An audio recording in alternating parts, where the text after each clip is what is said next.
കാഫിർ വ്യാജ സ്ക്രീൻഷോട്ട് കേസിൽ അറസ്റ്റിലായ ഡിവൈഎഫ്ഐ നേതാവ് ജിതിൻ ഭാസ്കറിനെ കോടതി 2 ദിവസത്തെ പോലീസ് കസ്റ്റഡിയിൽ വിട്ടു.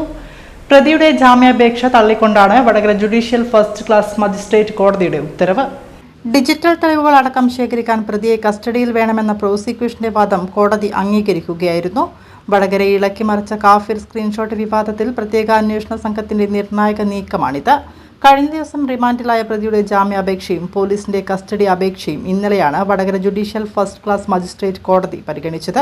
പ്രതിയെ 2 ദിവസത്തെ പോലീസ് കസ്റ്റഡിയിൽ വിട്ടുകിട്ടണമെന്നായിരുന്നു പ്രത്യേക അന്വേഷണ സംഘത്തിന്റെ ആവശ്യം. അതിനാൽ വീണ്ടും കസ്റ്റഡിയിൽ വിടേണ്ട ആവശ്യമില്ലെന്നായിരുന്നു പ്രതിഭാഗം വക്കീലിന്റെ പ്രധാന വാദം. എന്നാൽ കേസിൽ കൂടുതൽ ഡിജിറ്റൽ തെളിവുകൾ കണ്ടെത്താനുണ്ടെന്ന പ്രോസിക്യൂഷൻ വാദം കോടതി അംഗീകരിക്കുകയായിരുന്നു. പ്രതിയുടെ ലാപ്ടോപ്പ് അടക്കമുള്ള ഡിജിറ്റൽ ഉപകരണങ്ങൾ വിശദമായി പരിശോധിക്കേണ്ടതുണ്ടെന്നും വ്യാജ സന്ദേശത്തിന്റെ ഉറവിടം കണ്ടെത്താൻ കസ്റ്റഡി അനിവാര്യമാണെന്നും പ്രോസിക്യൂഷൻ കോടതിയെ ബോധിപ്പിച്ചു. ഇരുവിഭാഗത്തിന്റെയും വാദങ്ങൾ പൂർണ്ണമായി കേട്ട ശേഷമാണ് വരും ദിവസങ്ങളിൽ കൂടുതൽ തെളിവെടുപ്പിനായി ഈ മാസം 26-ാം തീയതി വൈകുന്നേരം വരെ പ്രതിയെ പോലീസ് കസ്റ്റഡിയിൽ വിടാൻ കോടതി ഉത്തരവിട്ടത്. വരും മണിക്കൂറുകളിൽ പ്രതിയുമായി പോലീസ് കൂടുതൽ ശാസ്ത്രീയ തെളിവെടുപ്പിലേക്ക് കടക്കും.